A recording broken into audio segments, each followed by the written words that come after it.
everyone, my name is Mackenzie, and today I will be presenting on my evidence-based recreational therapy protocols for my research class.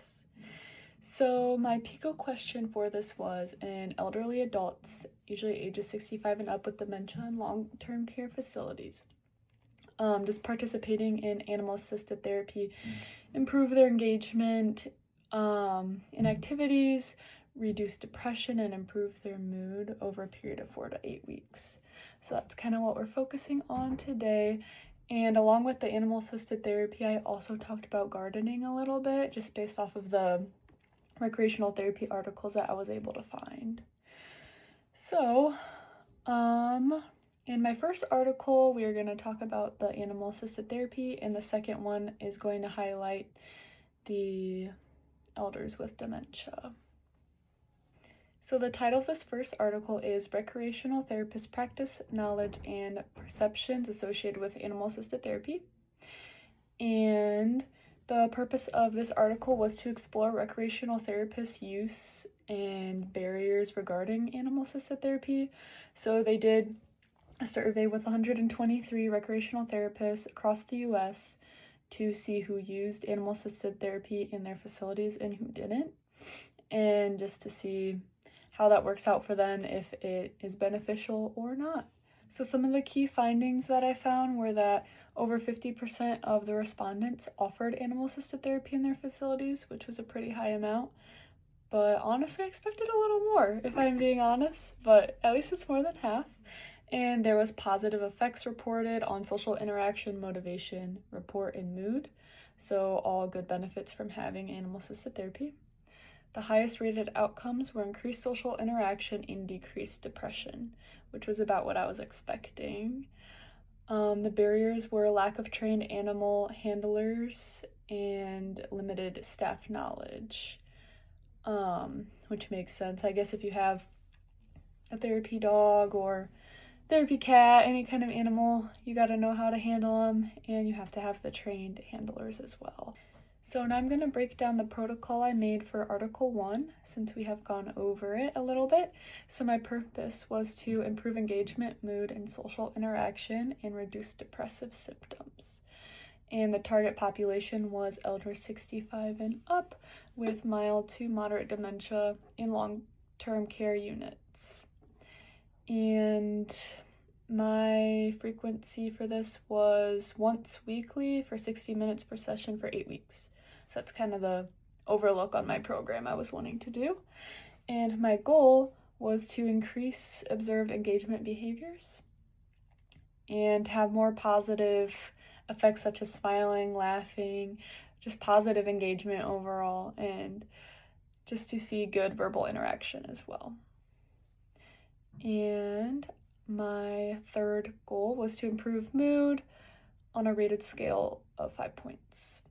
So my 3 goals were to increase observed engagement behaviors, to find more positive effects such as smiling, laughing, and a more verbal engagement, just people like being happy and having a good time with the animals. And my third one is improved mood on a 5-point scale. So they would kind of rate on a scale from 1 to 5 how their mood has improved after the animal-assisted therapy. And my required resources are an activity room or courtyard, a recreational therapist, the trained animal handler, the therapy animal, and supplies such as chairs, gloves, tools, sanitation for your hands when working with the animals, and assessment forms. Oh, I also thought about treats, because that's a fun thing you can do with the animals as well. So my program description is a welcome and orientation for about 5 minutes, and then we will do a warm-up discussion for 10 minutes, and then the guided animal therapy or interaction for about 30 minutes, and then the group activity, so everyone will come together with their animals, and that'll last about 10 minutes, and then a cool down and reflection for 5 minutes. And during that reflection, we'll just do some discussion questions and go over how their moods changed after working with the animals. For safety, we would have to look into people's allergies, their fear of specific animals that we might bring in, any kind of aggression towards animals, so the animals also don't get harmed during the program. any open wounds that could be affected by handling the animals and touching them. And then also supervision to make sure everyone is safe and no one gets hurt as well. So lastly, I just have my processing questions. I have 3 of them. The first one is, how did interacting with the therapy animal make you feel? The second one is your favorite part of the session and why. And the third one is, how could animals improve mood or social connection? All right, now we're going to move on to my second article that I have been working on for this research project. And this one is titled Recreational Therapy for Dementia-Related Symptoms in a Long-Term Care Setting. So this is also a case study that was done. The purpose was to examine therapeutic gardening for residents with dementia. So we are focusing on the elders again. And the population was about 76-year-old females at the LTC facility. And the study type was a case study that lasted about 40 to 60 minutes, 3 to 4 times a week for 6 weeks. And the outcomes were measured by reductions in depression, anxiety, improved engagement, and positive affect. So my key findings for this article was that the therapeutic gardening does improve mood and reduces behavioral disturbances for the elders. This can also be an individualized leisure activity, and it can be affected for emotional and social outcomes. So gardening can be done anywhere, of course. You can do it in your own backyard, or you can do it in your room in a little plant pot. So just a super easy way to reduce your mood. So now we're going to look into my protocol I made for Article 2.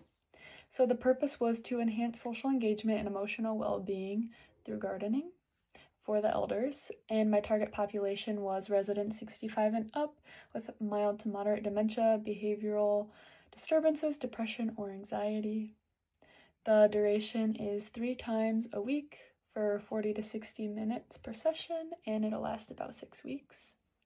My goals and objectives, I had 3 of them. It was to increase social engagement by 25% increase in observed behaviors. The second one was to enhance positive effect, such as smiling, laughter, and more verbal engagement, just like the last article, so it's very similar. My third one is to reduce depression and anxiety scores as well. My required resources was an accessible garden or activity area, a recreational therapist, a trained gardening facilitator who can facilitate on how to garden and make sure everyone is doing it correctly and safely. We'll also need tools, soil plants, gloves, watering equipment, assessment forms, and sanitation materials. My program description, there's going to be a welcome and orientation that'll last about 5 minutes to explain what we're doing and how it'll be done. And then we'll have a discussion for about 10 minutes on how people are feeling about it. And then the garden activity will take place for about 30 to 40 minutes. And after that, there'll be a reflection on how their mood has changed from before and after the activity. And my processing questions that'll be asked during that reflection, I have 3 of them. The first one is, how did gardening make you feel today? What was your favorite part of the session and why? How could gardening improve mood or social connections? So I think those are great questions to kind of open up discussion on how people felt and how they might want to use that in their future to improve their mood. I also have some safety things I wrote down, such as allergies, aggressions, mobility limitations, supervision, and screening required. So now that we have gone over both of my protocols and articles, I just want to talk about some insights and kind of reflect on everything. So the first thing I want to mention is the importance of tailoring and changing up some activities and interventions just to meet every population's needs. The other thing I want to mention is barriers such as staffing, training, and resources. It can be limited sometimes, so I just want to make sure that we are able to find those resources and be prepared before we do an intervention. Evidence-based recreational therapy also requires careful planning, a lot of safety considerations, and measurable outcomes. So we just want to make sure that we're taking our time to plan things safely for everyone. I also learned how to translate research findings into protocols, so this has been a really good experience with this research project. The last thing is just that these animal-assisted therapies did end up having positive outcomes for the elderly who I was focusing on, so it was a good research finding, and yeah, I feel like I really learned a lot from these articles.